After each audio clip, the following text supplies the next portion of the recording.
Certainly welcome. We're so happy to have you with us today and appreciate your taking the time out of your busy schedule to be here, and we're looking forward to it.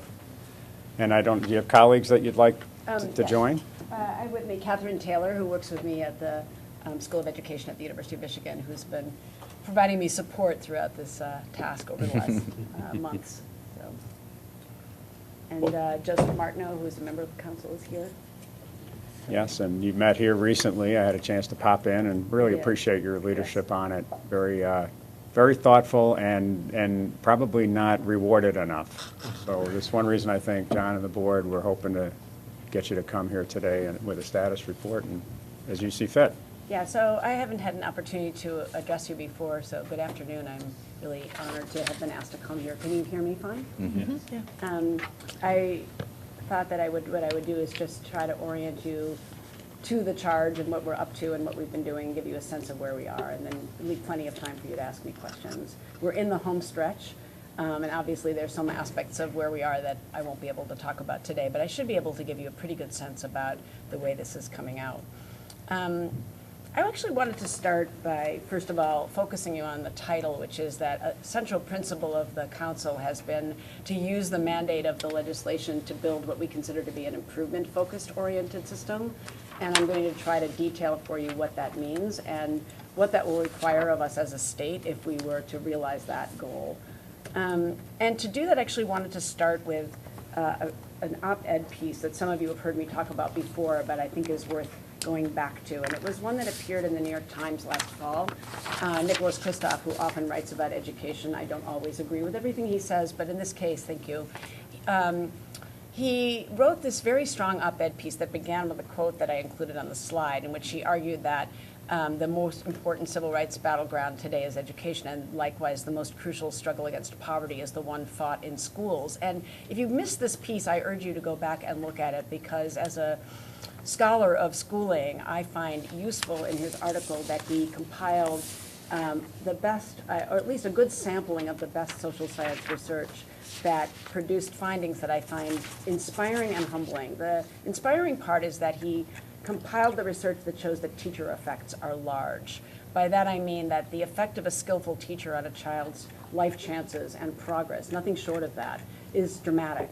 So a way to understand that would be, and he goes on to sort of translate these studies into understandable bite sizes. He says things like, if you're a child who gets a teacher whose performance is in the bottom couple of percentiles of the distribution of skill, never mind for the moment what that is, because that's what we're going to talk about today. That child, if you're that child, it is as though at the end of the school year you've lost something like 4 months of instruction. What I like about this is that when you see things like statistical effect sizes, it's very hard to understand what they mean. And when he translates them in those ways, you see like that is a very, very big deal.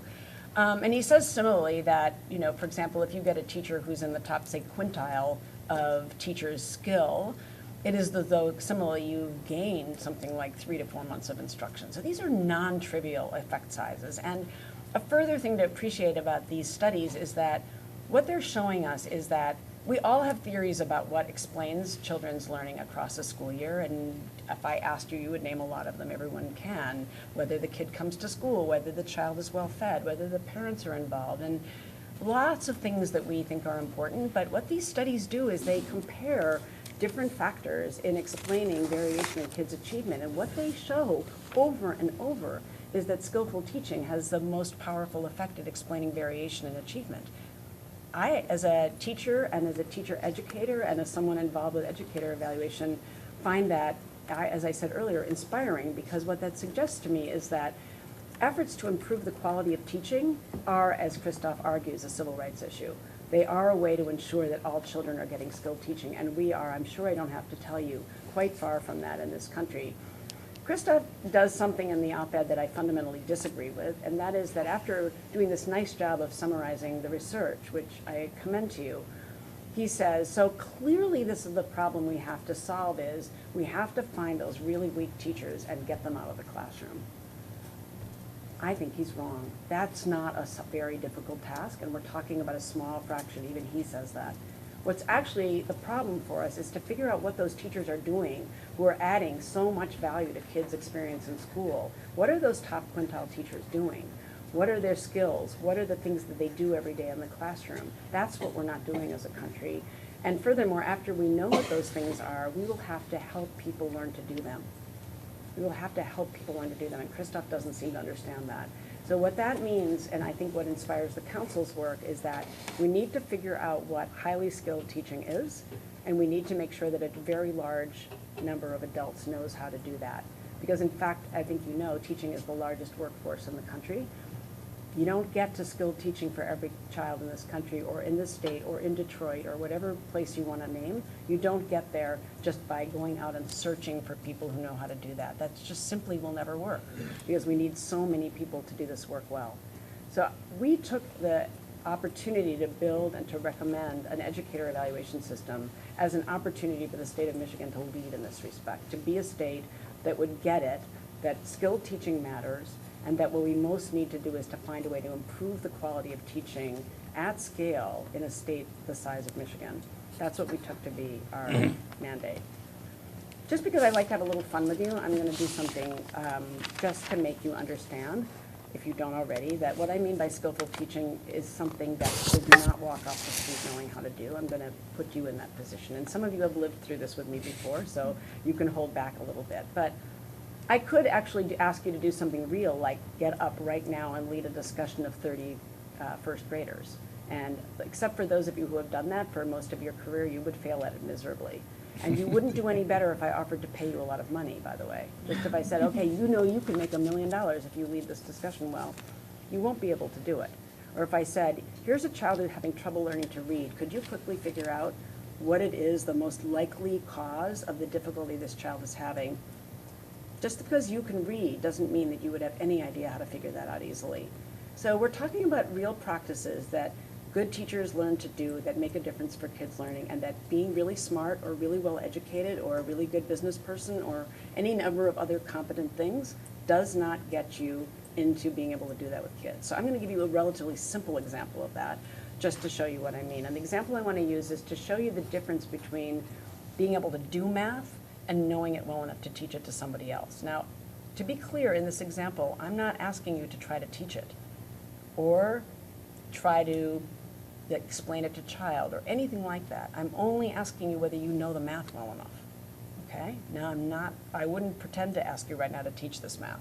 I just want to know if you know it well enough. So before I show you the example, I would like you on just a scrap of paper to multiply 49 times 25 and get the answer to that. 49 times 25. Oh, it's 50.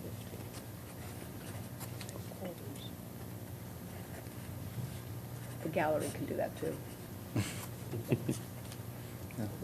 Some of them, we're going to have real trouble, I think. So what's the answer? Maybe I'll call on the superintendent of public instruction. What is the answer to 1225? 1225. I just used a technique called cold call, which is you call on a student when the student isn't expecting, and there are some actually important reasons when you wouldn't use that. So that goes in the bucket of how do you learn to actually get a group of people to discuss something, and when do you do what kind of method to get them to talk. So thank you for providing that answer. And if we were really having a discussion, I would ask whether other people agreed, and I'd ask you how they got the answer. We'll skip that part. So now we agree that the answer is 1225. But now I'm going to have you look at 3 answers to this problem that are not 1225. And the reason I'm showing you these is because if you were actually going to teach 3rd or 4th grade, you would need to be so fluent with understanding this that if you saw an answer that was not 1225, you would quickly be able to detect what the mathematical steps were that someone took to get the wrong answer, so that you would be in a position to begin intervening and helping the person, in this case a child, to learn how to do it correctly. If all you know is, oh, that's not 1225, that's a little bit like being a physician who, when a sick person comes into the office, says, you seem to be sick. I'm not trying to make the comparison that children who aren't learning are sick, but the lack of being able to diagnose is my point. A physician who can only identify that the person has a problem, hasn't done anything to diagnose it. So if you're a teacher, you actually need skills of diagnosis, and skills of diagnosis depend on a kind of knowledge of the subject that is pretty different than just being good at it yourself. So here are the 3 wrong answers. Whoops. I would like you, as quickly as you can, to ascertain what mathematical steps produce those wrong answers. Oh, they multiplied wrong. Yeah, they multiplied wrong.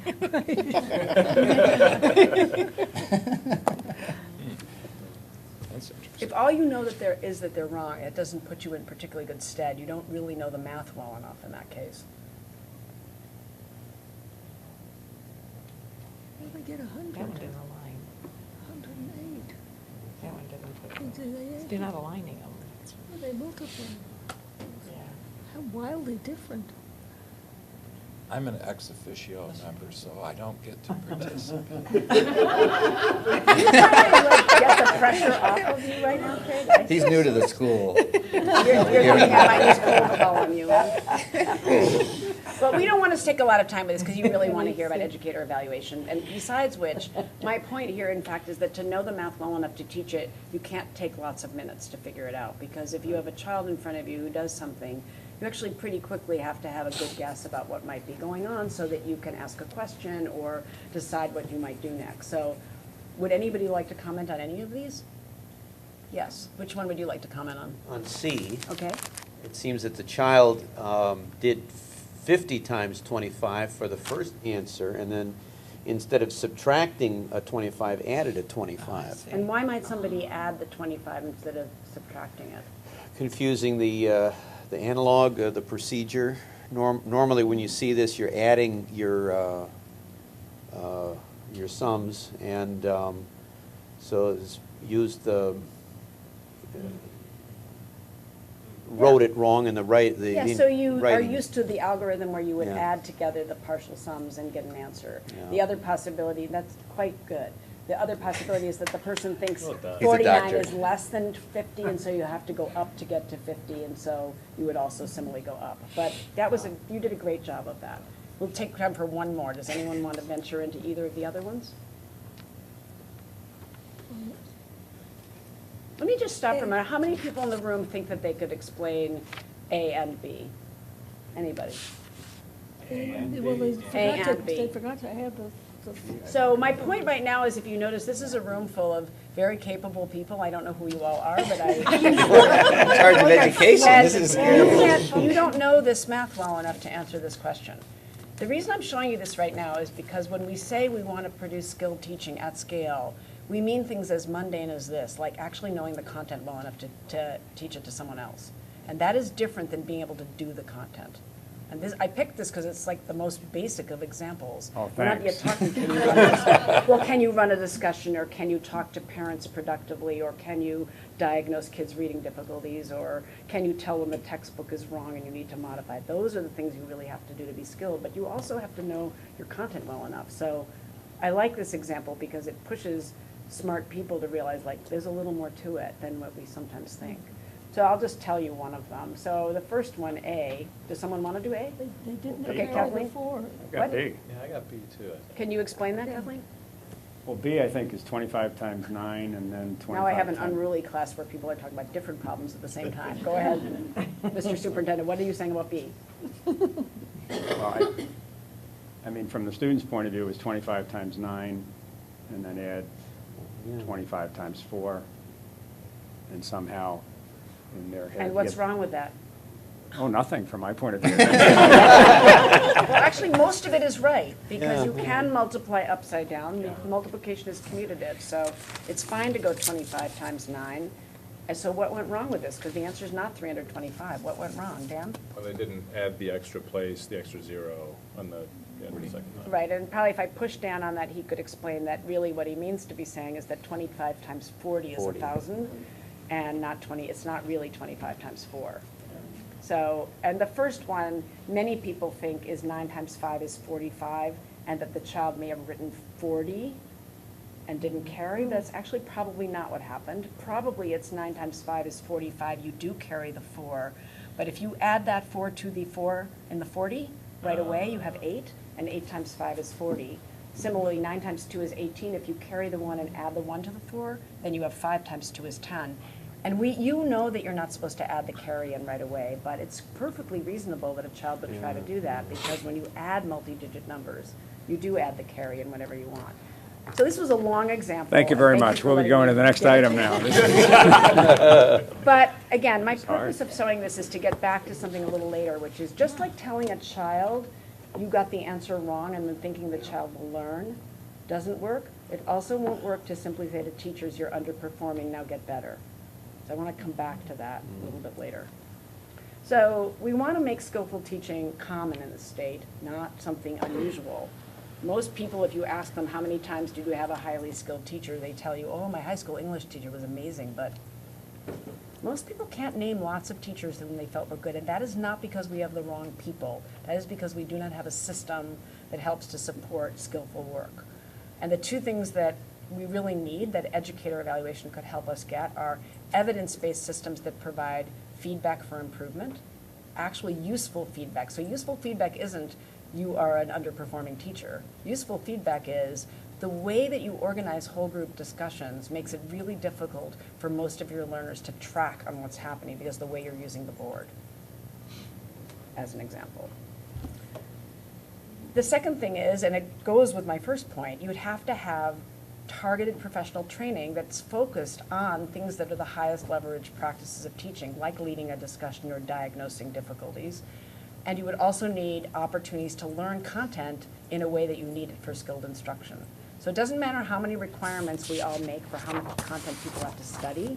If it's not about content they're going to be able to use when they teach children, it won't help very much. You could require all the coursework you want in the world at whatever university or other place you want. Unless they learn how you explain it, multiple ways to represent it, they probably won't be in a very good position to make content available to kids. And you could say the same about diagnosing reading difficulties, dealing with the home, managing small group work, modifying textbooks, writing assessments, using data, all of that. So evaluation is key to this because there really is evidence that skillful teaching, as I told you, has impact on kids' learning, and we need a more systematic way. But there are a lot of challenges here that the council, now I'm going to get closely to our work, what the challenges are. The first is that the more we learned over the last 18 months made us worry that if we recommend a system that in the end emphasizes compliance over usefulness, we won't get where we want to be. And it would be very easy to recommend a whole set of systems that are bureaucratic in nature and seek compliance from everyone, and then all the effort will go to compliance, when actually what we want is better learning for children. And I will illustrate that for you in a bit. Yes. The second is because teaching isn't a field in which there's a highly developed shared professional language for distinguishing different aspects of the work, it's very easy to have highly capricious and subjective kinds of feedback. So right now I could show you a video, which I won't do, because we've already taken enough time testing you today. But I could show you a video and ask you to decide without any guidance whether you think the teaching is extremely skillful, okay, not very good, or really desperately terrible. And I guarantee you the room would split 4 ways. Because we don't actually have highly developed on our own systems for looking at teaching. You might doubt me on that, and I can show it you some other time, but that's what we're struggling with, is how do you put enough structure in place so that anyone who comes into a classroom can give useful, reliable feedback that's actually specific enough to be helpful and isn't all dependent on whatever that person happens to care to pay attention to with whatever terms they use. Okay, so that's very different in other fields. When surgeons in our medical school talk about practice and watch one another, they actually have language for the techniques they're using and can reliably give one another feedback. We're trying to build something that teaching hasn't really had. So just to remind you, and we don't have to deal with this for long because I think you know this part. This started 2 years ago now. We were appointed as a council in September. The legislature appropriated funding in December. We really began our work in earnest in January of 2012, and I think you know that our first task was to persuade many people that we weren't going to write this thing in 90 days. So here we are back 2 years later. We are ready to make recommendations. We will expire as a commission in about 2 weeks, so actually the train really is coming to the end at this point. You know, I think, who the people are. I want to commend everyone who was involved in structuring this committee in a way that most states didn't, and that is to put a very small number of people on a committee who actually represented the expertise that was required. And at one point when someone questioned why there were no practicing teachers, we counted the years of public school teaching experience among us and came up with 47 years of public school teaching experience. So while nobody currently teaches on this council, This is a group of people who has been both observed by principals, that includes principals who have done it, and people who have struggled to help children learn. So I do not accept that there wasn't expertise in that. But there was additionally expertise in measurement, in testing, in teacher observation and the like. And I applaud you and everyone else involved for that. Our charge was this, to recommend these 5 things. I'm going to talk to you primarily about number 1 and 2, and I'm happy to answer questions about 3, 4, and 5. We wrote a vision for ourselves very early that you've probably seen, but the highlighted terms are very important to us and have continued to be very important. We're attempting to come in with a set of recommendations that are fair to everyone involved, that are easily comprehensible, and that they're doable.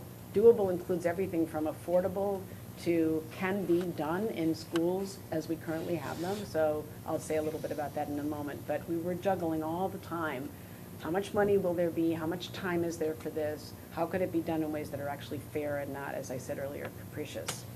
We referred to everything we could find about rigorous standards for doing this properly, whether it's testing or teacher observation or combining scores or any of those things. And we kept in front of us that our goal was to improve instruction, student learning, and the professional learning of the educators in the state. So that's what we attempted to do, and we kept coming back to this. There's at least 6 challenges, and I want to just make sure you keep them in your mind as you hear me today and talk to me about it, and also when you read our report. So I've already talked about number 1 several times. Number 2 and 3 are very important. So by tools here, I'm talking about observation tools. We needed to provide guidance to principals and others who would observe classroom teaching in ways that would be valid, fair, and feasible. So for example, you need a tool that you can get training on, and then 50 different people or 500 different people can go into classrooms and use in pretty comparable ways. If you have something where, depending on the observer, you get completely different observational feedback, that's of no use whatsoever. So we were looking to find ones that could be people with training could learn to do them reliably. Student achievement is a huge bucket of sets of issues, and I will say a little bit more of that in a moment, but that has to be done similarly, fairly, and validly. We worried about spending resources wisely. Money is not unlimited in this state, but we don't only mean money, we also mean time and attention.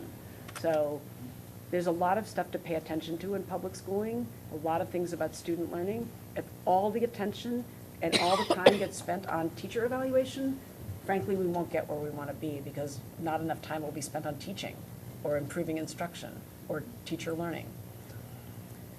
Infrastructure is going to matter a lot. That includes everything from training for principals to data systems for keeping track of what's generated out of the system, and some methods that are not excessively Byzantine that can assure quality control across the school districts and schools in the state. And, you know, we're facing challenges, as you well know, of establishing a system, something systematic, in an era where both standards and assessments are in flux in the state. So we all know the discussion about the Common Core or any other number of ideas about what the standards are for student learning, but there have to be common standards for student learning or there can't be a system of teacher evaluation. And we have to have assessments that are fair and reliable, and we have to have them in lots of grades and for subjects we don't have in order to do this. And that's all, you know, all under discussion right now. So we're doing our best to come in with something that can weather the tides of that flux that we see in the state. I think you know that we conducted a pilot.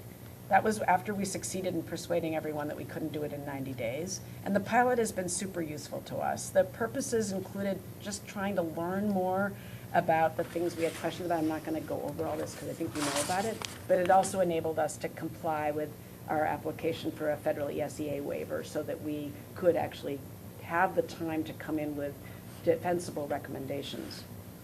The pilot involved our piloting 4 particular systems of teacher observation in 14 districts. We gave training, we installed testing that doesn't currently exist in these districts, and we did a number of other things and that enabled us to learn more so that we could make recommendations.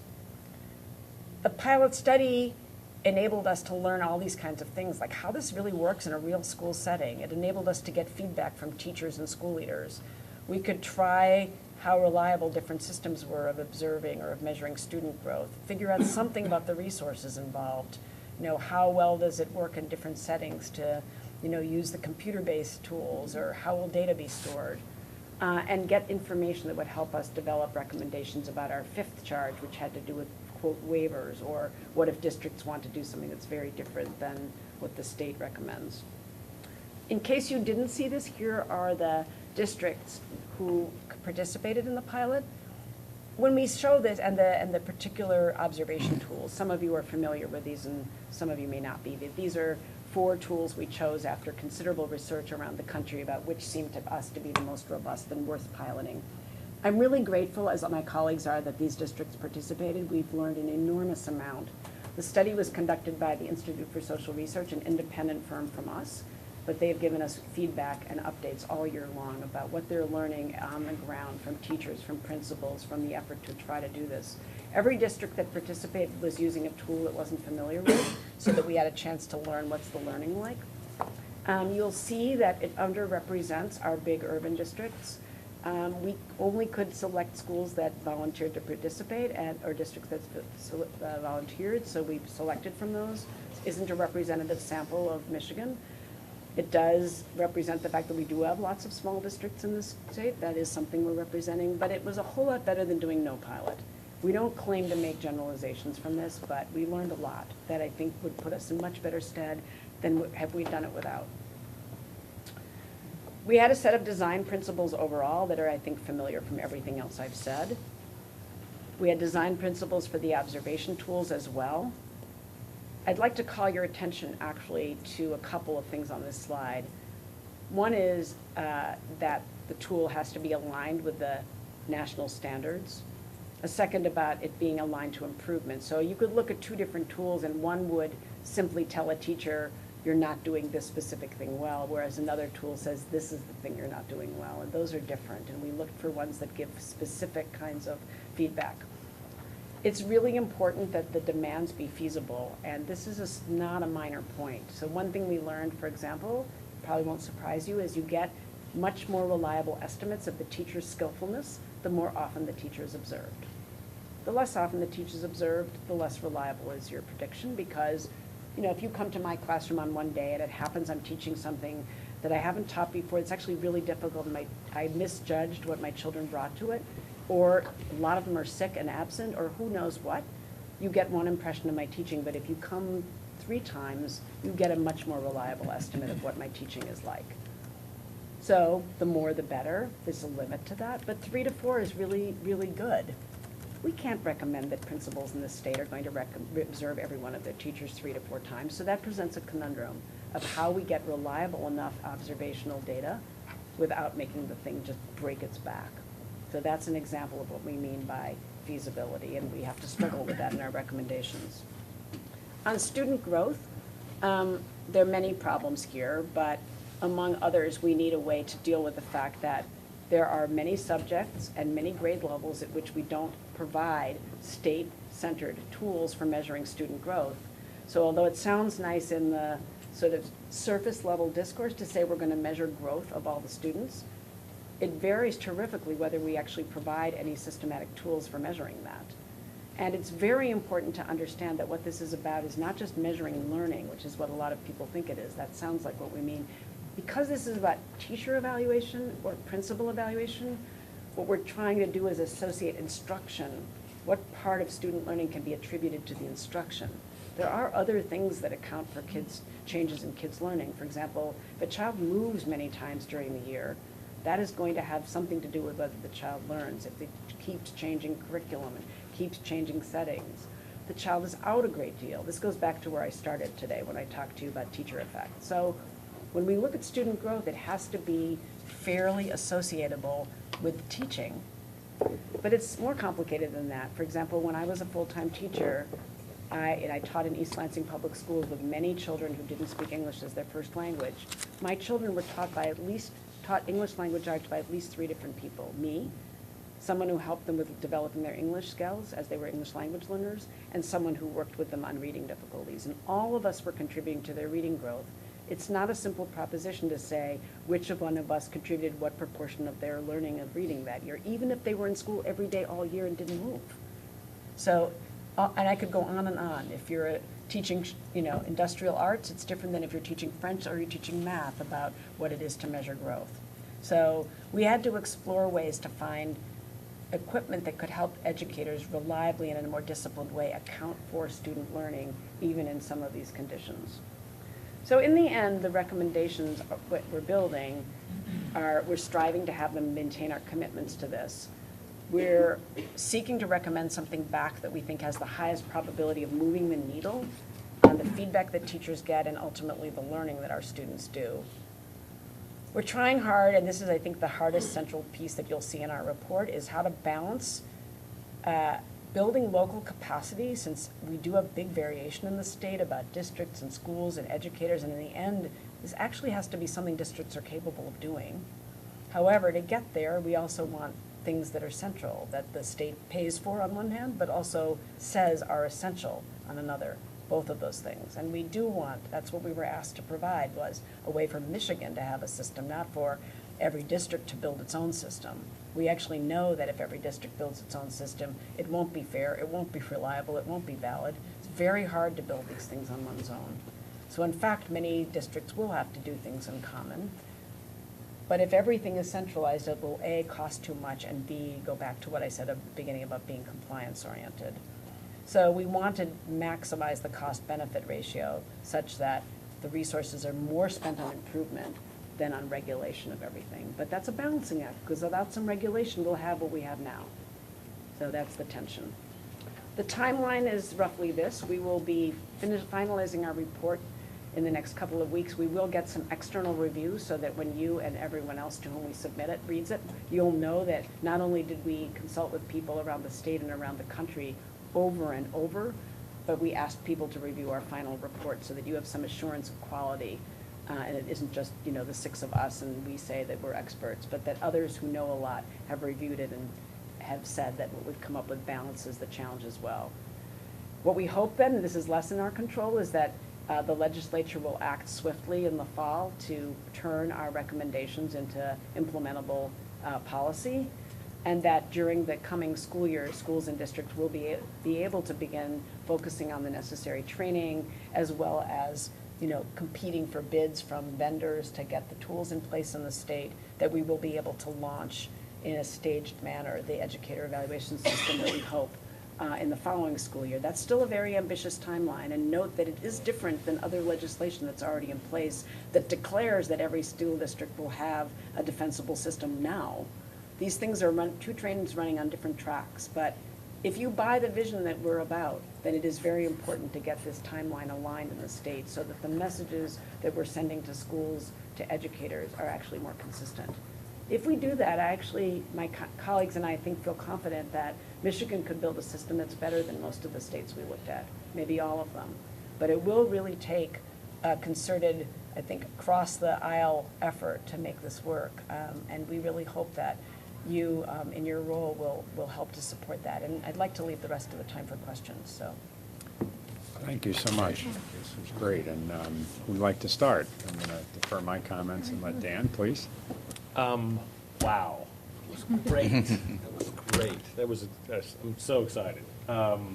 Really pleased with the thoughtfulness with which you guys have gone about your work. Love the presentation, and hope that you'll get a chance to do that in front of the legislature many, many times. I'm How do you serious. think they'll do on the math problem? No comment. They practice counting votes. All right. Just very illuminating, great.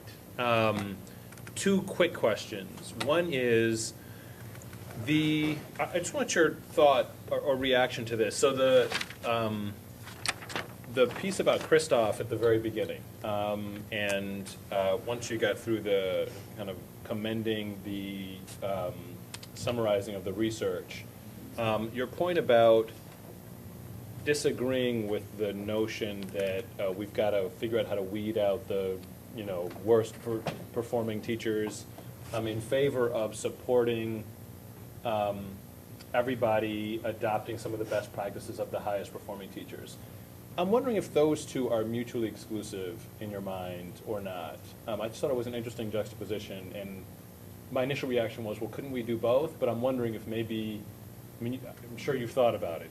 You seem to have thought about everything else. So that's the quick question 1 on that. And then 2 is, do you or the committee have a position on the right mix of principal or administrator observation versus peer observation in the application of these tools? Thank you for those questions.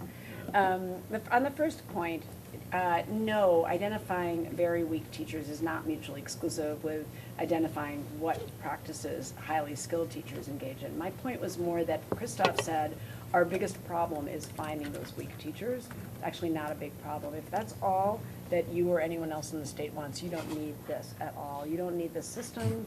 You don't need to spend any money on this. Frankly, it's not that difficult to find teachers who are really year after year not producing student learning and aren't improving.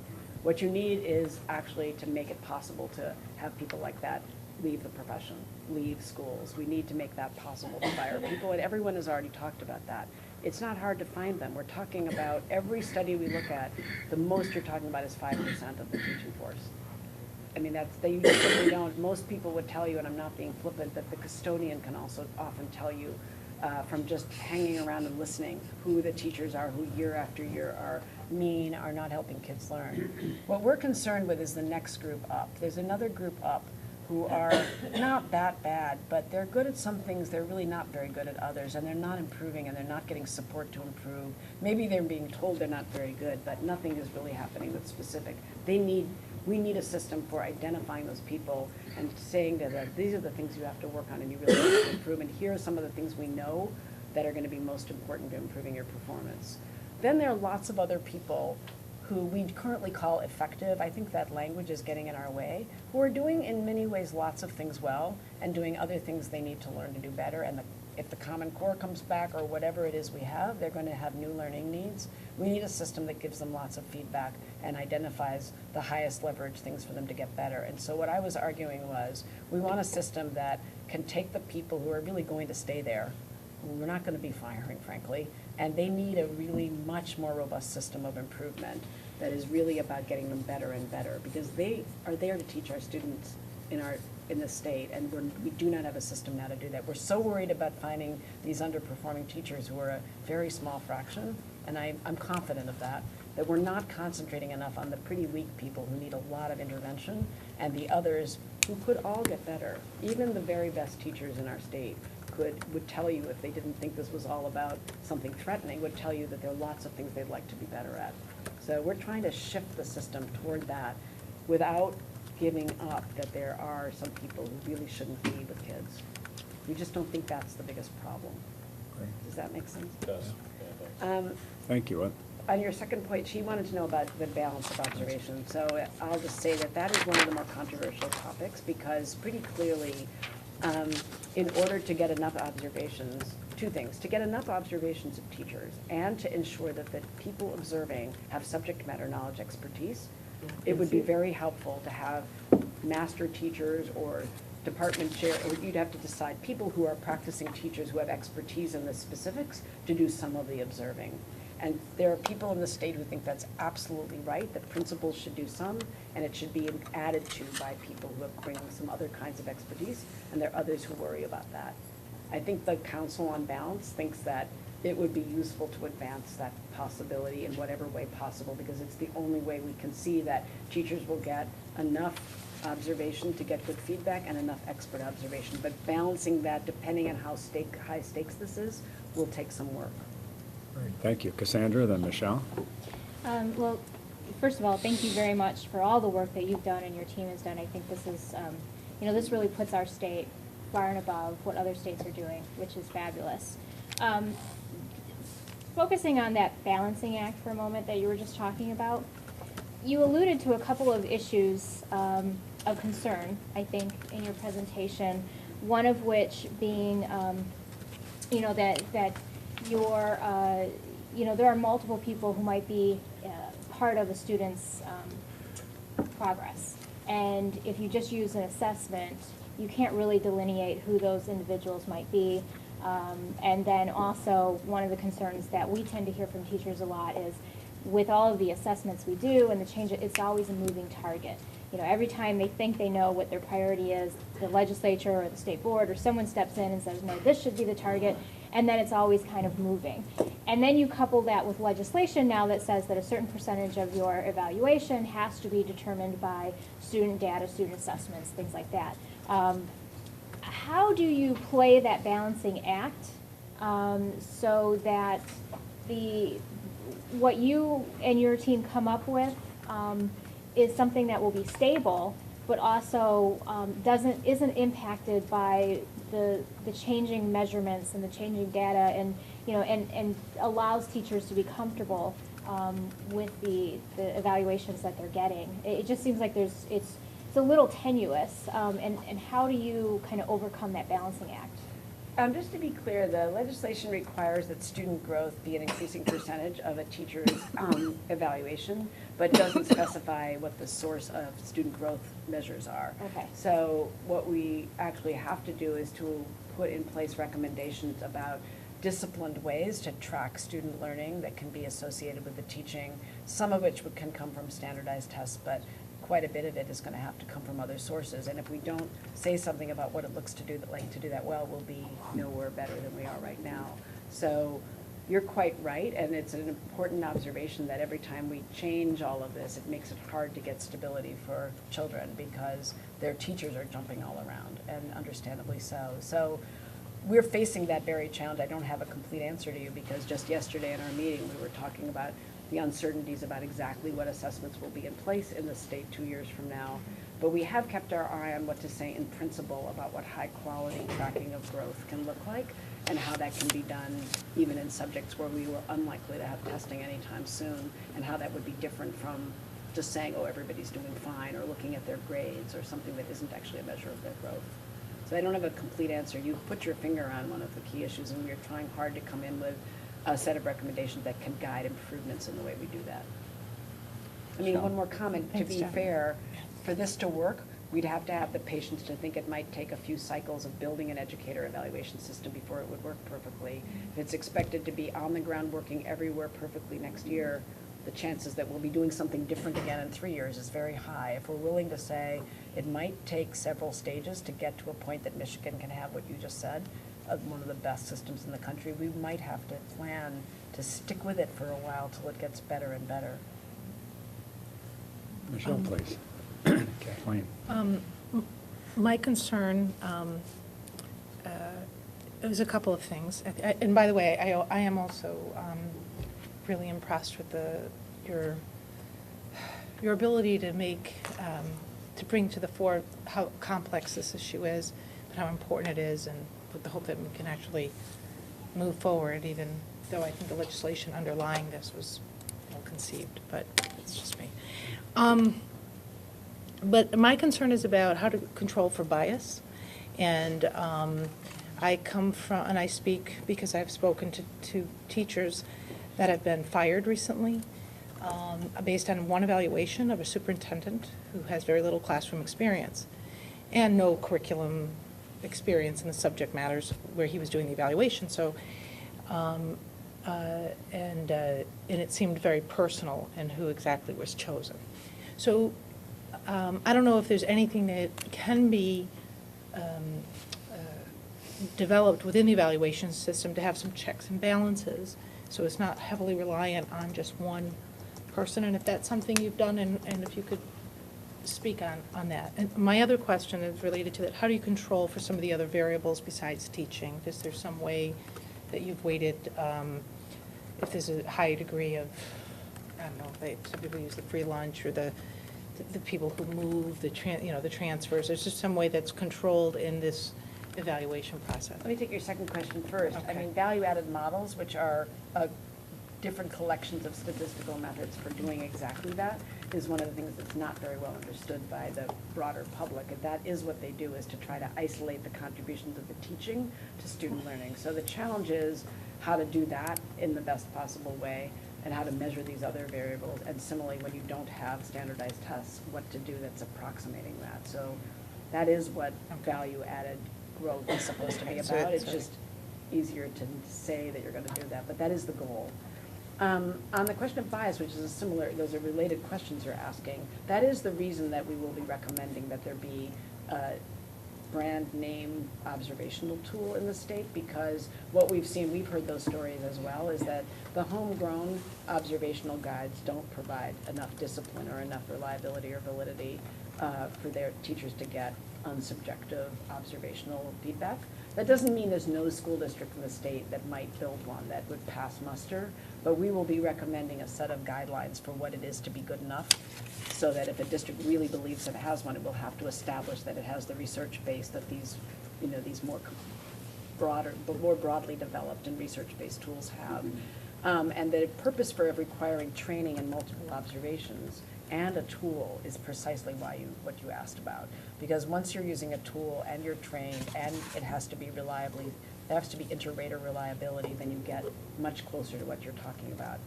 We also are planning to include in the report, in addition to what I just said, some key bullets about what has to be in place in order to make this work, and what can't be done if you expect this to work. In other words, things that should not be attached to teacher evaluation or be allowable if you expect this to be improvement-oriented. There are a number of things people would like to hang on this, and if they get hung onto the teacher evaluation system, it will bring it down. So some of the things you mentioned are associated, like taking one observation and firing somebody. If you use it in that way, it will become an untrusted and unimprovement-oriented system. Thank you. Kathleen, then Richard, and John. I have admired your ability to focus on improvement. And this is a process to improve teaching, and that is a punitive measure, because I think the legislature seems to focus more on punitive than on improvement. And I wondered, have you had any, what kind of exchanges you've had with any of the legislators in the past, since you've been working on this? Have you been talking with them right along, or what do you expect your reception to be when you make your recommendations? I mean, I can't represent the whole legislature, but we have recurrently been talking to, in fact, we'll be doing more again today. We've been talking to people all the way along, giving them updates and talking about what we're learning. And I frankly feel that many of the people with whom I've spoken do understand the importance of making this improvement-oriented, and whether their experience is in the business sector, where they think that their own businesses have improved by focusing on improvement, or to be truthful, some of them have been teachers themselves and remember getting an unfair evaluation from a principal. So, I can't generalize, but I do think this argument that we want children's learning to improve, that teaching matters, and that focusing on improvement of professional skill in teaching is important, has won People's Alliance. How this will fare when it gets translated into legislation is a question mark, but I think the underlying principles, I have not experienced pushback on those. I have experienced support for those. I really echo what Dan was saying, that I wish you could give this presentation to a lot of legislators, because it's really we've been talking about this for a long time. And I was on a study group from NASB on evaluation. So I've really been focused on it. You really do it in such an effective way of explaining it. It's really terrific. Thank you. But I also appreciated that one observation is not enough. But how if the principal is going to be charged with doing this, principals are not going to have enough time to do anything but evaluate if that's what if they have to do 3 or 4. Especially at a high school where there may be 100 teachers or 50 teachers or whatever. It's probably impossible. Right, and one wants to have some sympathy for the high school principal who was perhaps a middle school social studies teacher and is now in the position of evaluating a 12th grade math class. It's not reasonable and isn't fair to the teachers either. So finding our way through this where there can be others who also use these tools and provide multiple observations, and ensuring the principal has involvement, of course, but perhaps not relying entirely. There are many good reasons not to rely entirely, but it has to be made safe. We have to do this in a way that people can trust. Richard, then John, then Mike. That's me. Thank you for your work on this. It's extremely clear and focused on specific skills, and it seems to me you're going to end up with a list of skills that pertain not only to disciplines but also to grade level. And it suggests we're going to have then a profile of skills I will need to teach second grade and another set that I will need to teach middle school English, and another set that I will need to teach high school social studies. Conceivably, these could be a checklist where for instance, I have one of those old-fashioned certificates. I can teach all social studies classes in high school and every subject in grades 7 and 8, including those I've never actually studied myself. And Certification? There's a little too much relish in your statement. I'm just showing my age, as those of you know. But I've had opportunities to teach and wasn't sure if I had the skills or the requisite, can I handle this class? And this would be, I see application here for self-evaluation, for self-improvement, to really motivate professional development that is from the professional and not from the outside. Am I understanding the project, I guess, and its potential correctly? Your comments are really helpful, but in fact, the observation tools are not subject-specific. So Okay. one of the reasons that we've been interested in who does them, who carries them out, is that if you're talking about that 12th grade math teacher, using the tool will identify things like is able to engage students in the discussion, or is able to launch the task in ways that are comprehensible to the kids. That's true in every subject, but you want someone observing at least some of the time who understands the subject to determine whether the launch was clear from a content point of view, or whether the explanation wasn't just audible and engaging, but was actually correct. Yes, So you have to put together subject matter expertise by the observer together with the tool. It's not that there are different skills. In this system, there are not different skills at every grade level, but there is different content expertise matched to pedagogical skill. John? Like my colleagues, I really want to thank you and your whole team for taking on this work and the spirit and the specifics of how you proceeded making this successfully, I think, in the inclusive way that you've developed it with all the stakeholders. Be about improving instruction as the key to improving student achievement, and helping us show the way in the state is wonderful, and again, I really appreciate that. And we are in this really difficult transition period where we don't have the old evaluation. We've demanded a new one, and everyone's thrashing around doing something often wildly different and or bad. And we keep wanting to encourage them, that the good stuff is on the way. The robust, effective way to be supportive in your evaluation. So I think what you've shown today is very encouraging on that front. And what I assume as you make your report to us and the legislature very soon, what I anticipate we will want to do as a board is to reflect on it, but then I hope we'll weigh in very strongly, encouraging the legislature and all of us and the governor to let's embrace and support these recommendations and their effective implementation, knowing it's not going to be a magic wand all at once. But we should be thoughtful and very strong, I hope, in encouraging the approach and the specifics of that you all have come out with, and I very much appreciate your doing this for our state and our kids. Bobby Jo. Yes, I'm a teacher in the high school, and I'm a huge advocate in what you said, taking minimally effective teachers and being able to help them improve their instruction. And when I look at this, the big part was focus on improvement. I think in the past especially, there's been a lot, okay, you're doing this wrong, we don't see this when we observe you in your classroom, but then the now what part. Teachers are left with that. Well, if they had the tools, they would have done it, but they don't have the tools. And our building put in place, like I'm the head of a teacher group where teachers that are having problems in areas, I work with them in those areas, but not every school has that. So what is the now what? Is there something in place? How can they improve?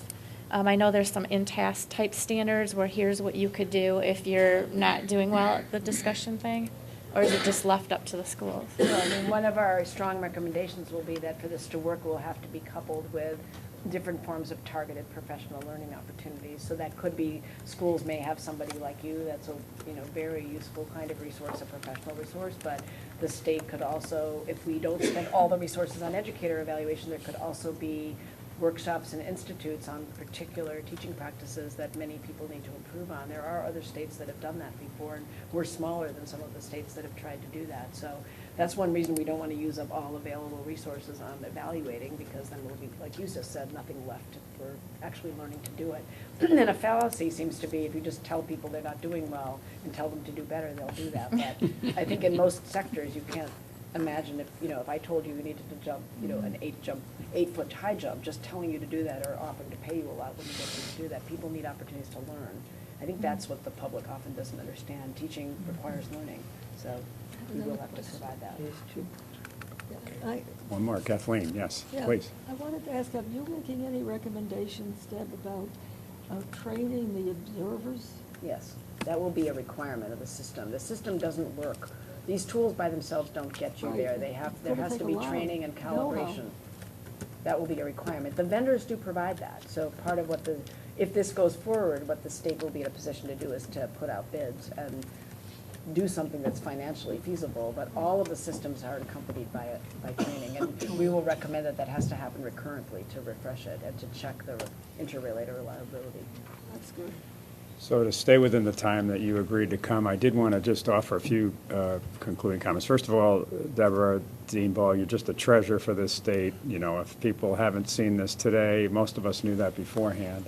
And you, I think you stepped up to a challenge that you knew could have some controversy around it, so I applaud you for that. And those of us that encourage you to do it, I thank you for taking this on. And our own gem with Joseph, I think, has added some value. I wanted to just reinforce two things. I think when Dan said that, was questioning in your answer about the 5%, my experience with the legislature is the good ones, and most of them are, need to hear that. Otherwise, they think that we think. I caught myself in this dilemma one day with one of them, where they're suddenly, what they're questioning is, you mean there's no one that should be counseled into another profession? And I think that is an important distinction, so they realize, no, there probably are some, but the overwhelming number, 95, 97% or whatever. And then I thought when Michelle talked about the complexity that you offered today, I think the marginal ones that maybe don't get some of this, when they hear and see that, it's going to click that this isn't just about, the evaluation that they have in their mind. And just one last thing is most of them have come, as you know, from non-education backgrounds. And I would say, I don't think I'd be in trouble for this, but I have a daughter-in-law who loves my daughter who's a teacher, but nevertheless, there was a little tension when, well, of course you're finally evaluated. I'm a branch manager and I'm evaluated every year, and last year I got 20% growth and now I've been marked down because I didn't get 20 plus 1, which is the truth, by the way, and that's a very dog-eat-dog world. So I think even with good people, there's some resentment might be strong, but encouragement that there ought to be a way to do this. But I think once you show the complexity, it's not as simple as people think. And that's what's so valuable in the way that you put this together, and yet it's an admirable goal to get where you are. So we certainly, John, encourage us, and we certainly thank you for taking the time to be with us. Thank you for inviting me to come. Thank you. For your support and We're really interest. glad you were Thank you. Thank you very much.